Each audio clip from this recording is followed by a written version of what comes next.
I left my son's house on a cold December morning just days before Christmas. There were no hugs, no goodbyes. No one even looked up as I pulled the door shut behind me. They didn't kick me out, but they never asked me to stay either. All my life, I believed that if I gave enough, loved enough, sacrificed enough, I'd always have a place in their hearts, that love somehow would come back around. But it didn't. Not in the way I had hoped. My name is Margaret Cole. I'm 70 years old. I live alone now in a small cottage outside Ashbury, Oregon. My husband passed away 7 years ago, and since then, it's just been me. Me and the quiet. For decades, I saved every penny I could. I clipped coupons, wore shoes until the soles gave out, made soup stretch for 3 days. I called it discipline. Love in disguise. But one day, a single question from my son made me see the truth. That to him, I wasn't just a mother. I was a number, a balance in a savings account. So I left, not with bitterness, but with a quiet, aching clarity. This is the story of what happened before that moment and what I chose to do after. If you're listening, I hope it finds you gently, because sometimes walking away isn't about anger. It's about finally walking toward yourself.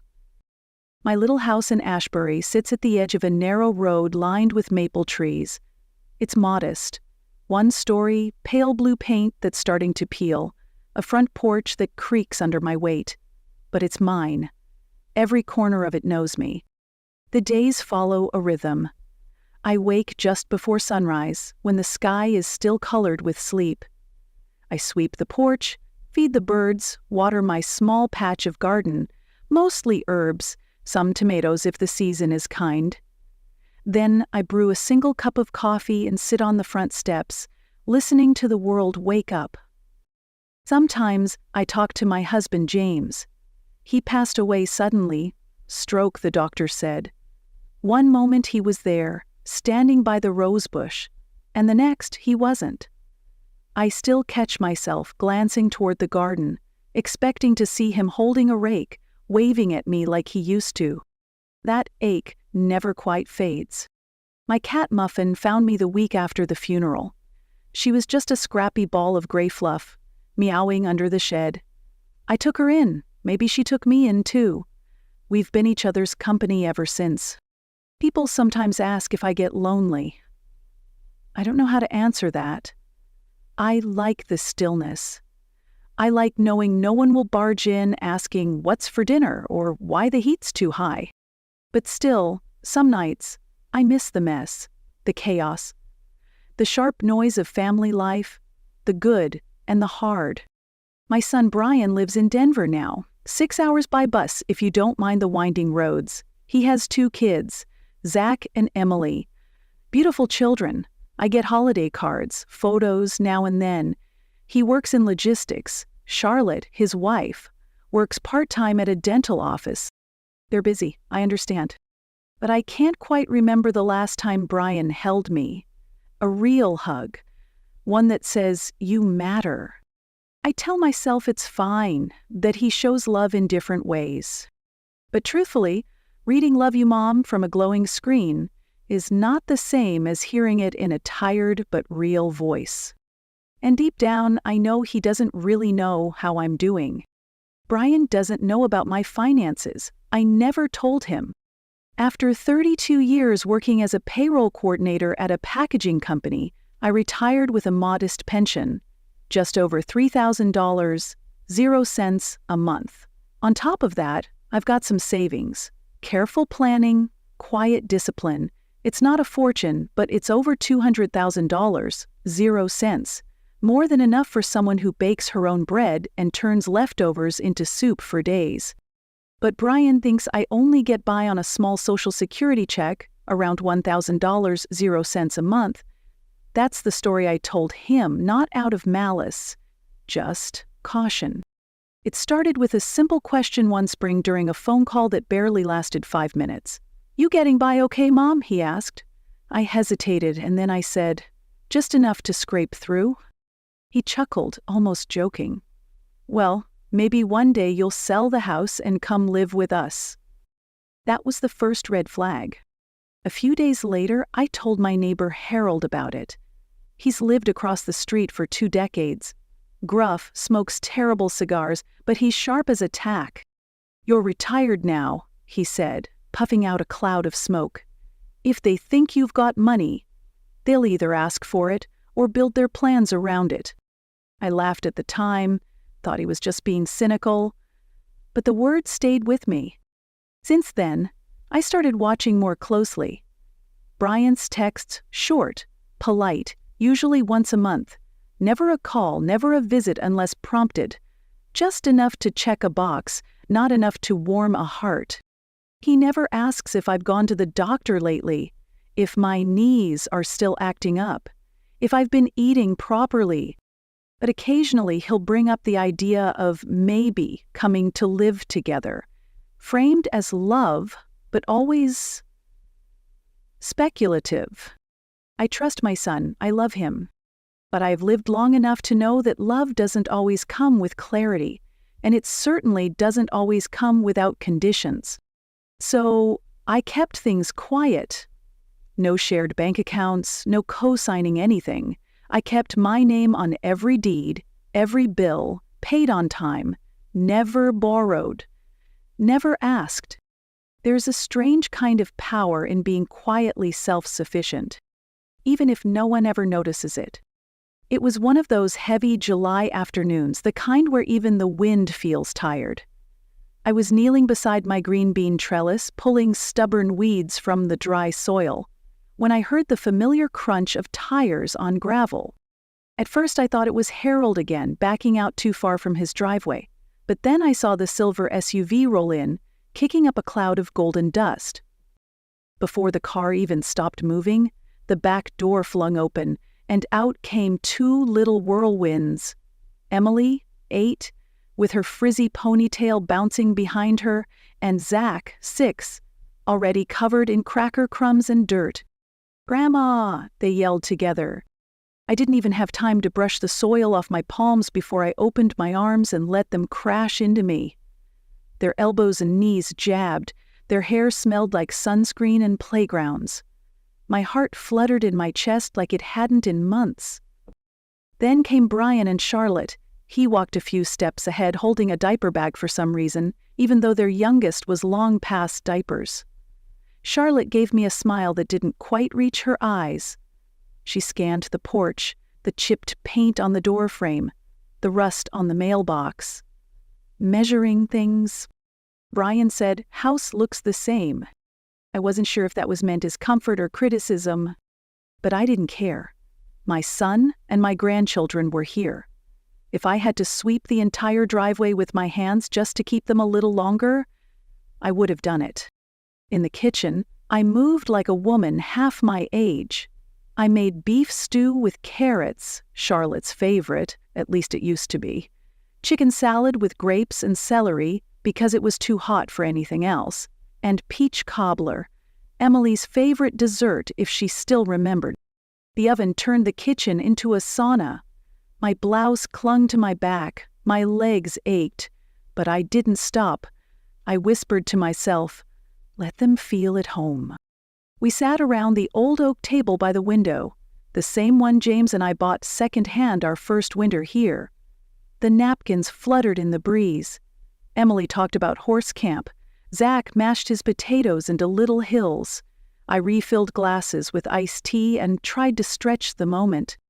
And then, as I was cutting a second slice of cobbler for Emily, Brian set down his fork and asked casually, "So, Mom, how much do you get from Social Security these days?" It was light, casual, like someone asking about the weather. But something in the tone stopped me cold. Not curiosity. Calculation. The air shifted, and I, for the first time, truly saw what was sitting across from me. Thanksgiving had always been my favorite holiday. Not for the turkey or the pie, but for the noise. The clatter of dishes. Brian asking where I kept the cinnamon. Emily's shrieks echoing down the hallway, James humming along to some country song while he basted the bird. It used to feel like a guarantee that no matter what else happened during the year, everyone would be under one roof that day. So that morning, like every year before, I woke at 5 sharp. I pulled the butterball from the freezer, peeled the squash, sliced cranberries, mixed cornbread stuffing using James's old recipe card, faded but still legible in his steady handwriting. I ran my finger along the edge of the card like it might come to life.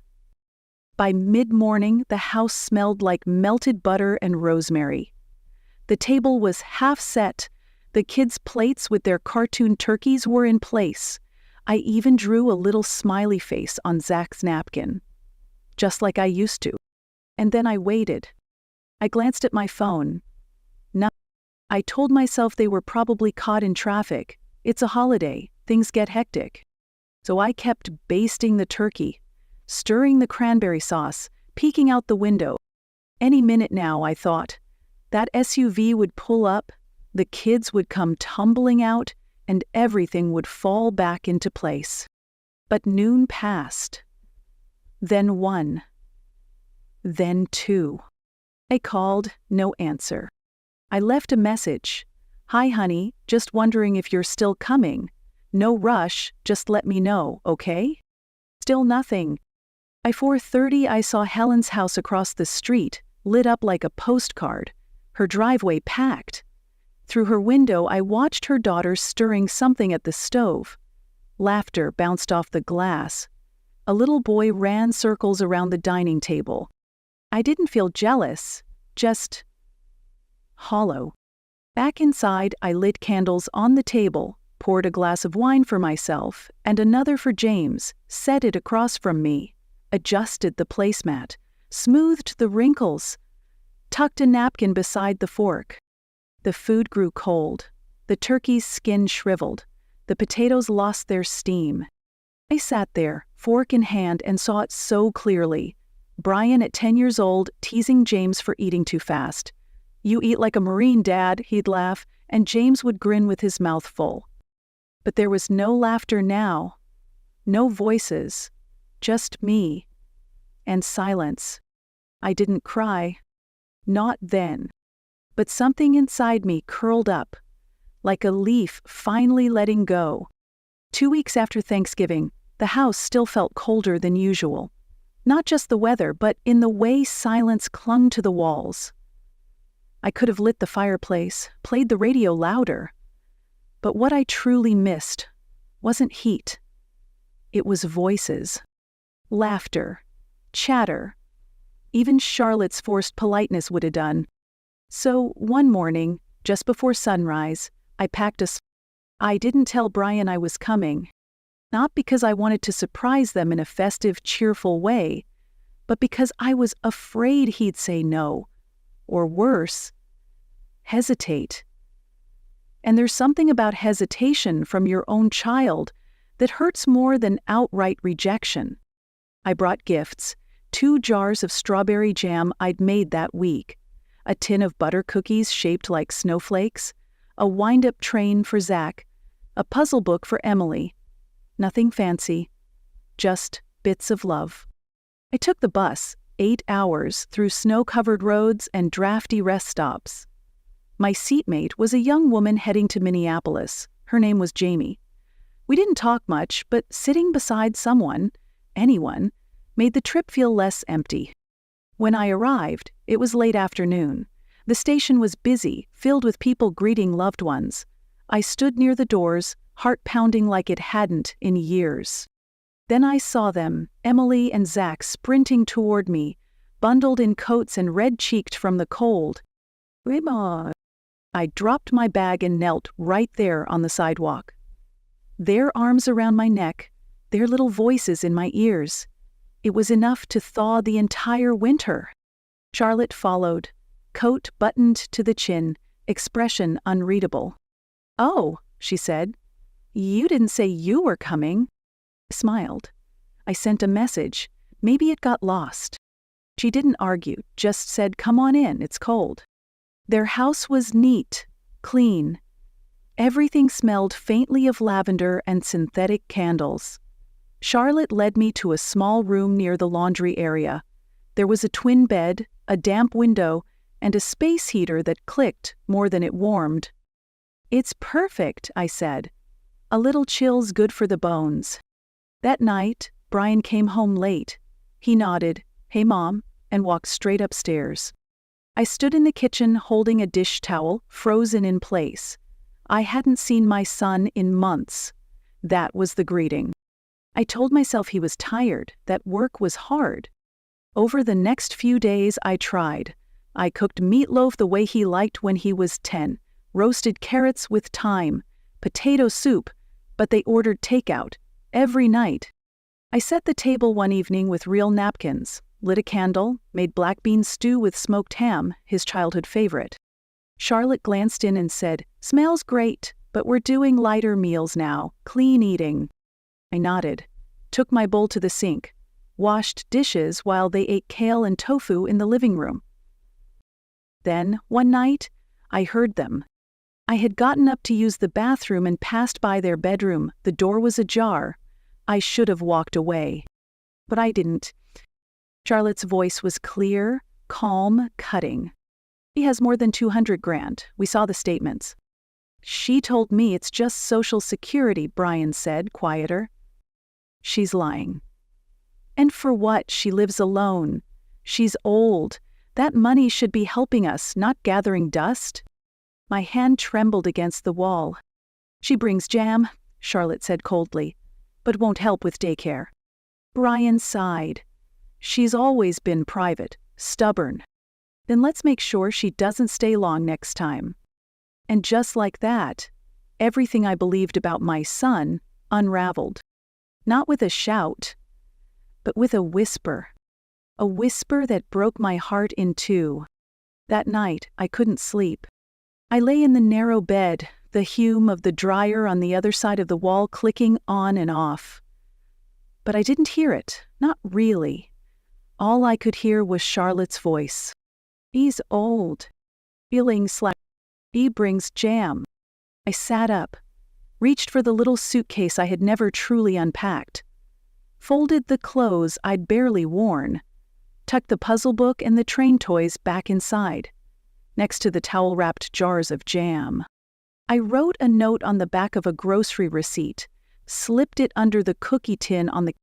It said, "To Emily and Zach, with all my love."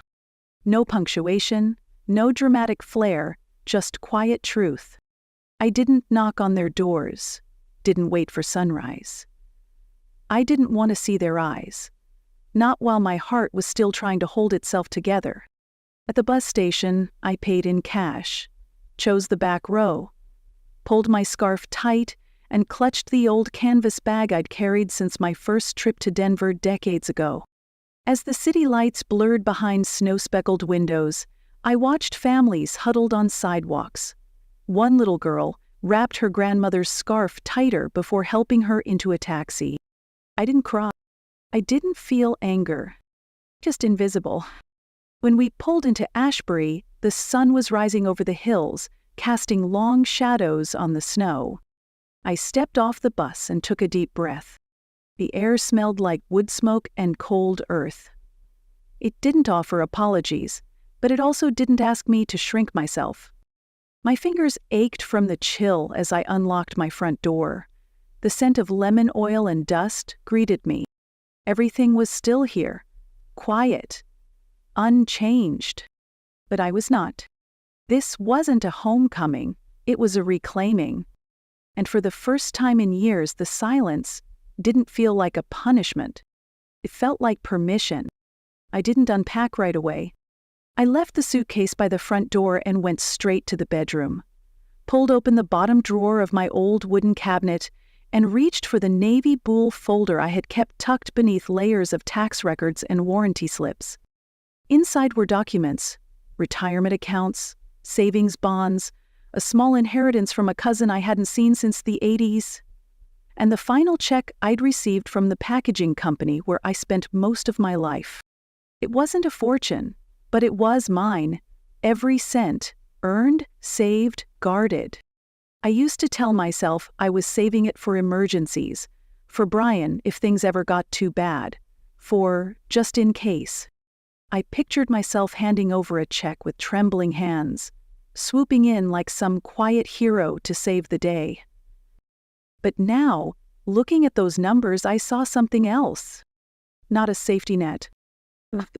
Of a woman who gave and gave, quietly, dutifully, and waited too long for someone to notice. And I finally understood. Love that must be purchased isn't love at all. That afternoon, I walked across the street to Harold's porch. He was bundled in 2 coats, smoking something that definitely wasn't tobacco. I sat beside him without a word. He handed me a cup of coffee from his old thermos. We watched the light shift across the snow. "You were right," I finally said. Harold didn't look at me, just squinted at the horizon. "Takes a while to see straight when your eyes are full of love." I nodded slowly. "I thought I was protecting them," I said. He grunted. "Protecting who? From what?" I didn't answer. I didn't have to. That night, I opened the notebook James used to keep by the radio.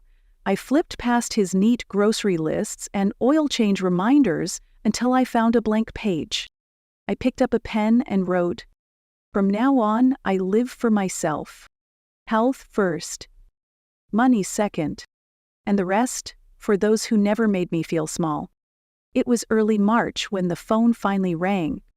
I almost didn't answer. But something in me, some small, stubborn flicker, picked up. "Hi, Mom," Brian said. His voice was softer than I remembered, almost careful. "I've been meaning to call. Things have been complicated." I stayed silent. He continued. "I've run into some trouble with a project. It's a startup. Nothing huge. We just need a bit more runway. Just for a quarter or two." Then came the words I'd been waiting for, even when I didn't want to hear them. "I was wondering if you could help, just a small loan, until we raise the next round?" I let out a slow breath. My fingers curled lightly around the edge of the table. "I'm sorry, Brian," I said, my voice calm and even. "I can't. I've donated the money." Silence, then sharpness. "Are you serious? You gave it away?" "Yes, to the community center, to the kids. It's gone." He was quiet again. "And then?" "That was family money," he snapped. "You gave it to strangers." I straightened in my seat. "That money was meant for you once, but not anymore." I didn't yell. I didn't plead. I simply told the truth. And then, just like that, he hung up. The word disconnected blinked on my phone screen. But I didn't feel grief. No tears, no shaking hands, just stillness. A kind of quiet I hadn't known in years. That evening, I opened the old text threads from Brian, dozens of them over the years. Messages that once meant everything. "Sorry, Mom, can't talk now. I will visit soon. Hope you're doing okay." Each one a breadcrumb I'd followed, hoping they'd lead back to warmth. One by one, I deleted them. Not out of anger, but because I finally understood. I didn't need them to remember who I was. The next week, I signed up to volunteer at the local community center. They needed help with the after-school reading program. I swept floors, read aloud with silly voices, helped a little boy named Oliver trace his letters with a crooked pencil. One day, the program coordinator, Marcia, looked at me and said, "You've got a lot of energy for someone your age." I laughed and replied, "As long as I've got breath, I want to spend it on people who don't make me feel invisible." She smiled, not out of politeness, but recognition. It was the first time in decades I'd felt seen, really seen. And I didn't need a title like Mom or Grandma to feel whole. I just needed to show up for myself. Spring arrived in Ashbury quietly. The frost melted. The garden beds began to breathe again. Even the old maple tree out front stretched toward the sun like it remembered how. One morning, as I sat on the porch wrapped in James's cardigan, a familiar car pulled into my gravel driveway. Brian stepped out first. His face was tired, not angry, just older. Then came Emily and Zach, running, laughing, waving as if no time had passed. I didn't move. I didn't rush to greet them. I waited. Brian walked toward me slowly, hands in his jacket pockets. "Hi, Mom," he said. Not with entitlement, not with excuses, but maybe, just maybe, with understanding. I nodded, still holding my tea, still steady. We didn't rush into anything that day. No dramatic reunions, no grand apologies. Just silence, and the beginning of something that might, one day, become real again. If you've ever felt forgotten, like Margaret, know this. You are not alone, and you are not invisible. Love, the kind that honors you, may not always come from blood, but it can grow where you least expect. If this story touched something in you, leave a comment, share your truth. And if you'd like more stories like this, quiet, honest, deeply human, subscribe to The Art of Revenge. Because sometimes walking away isn't the end of love. It's the beginning of self-respect.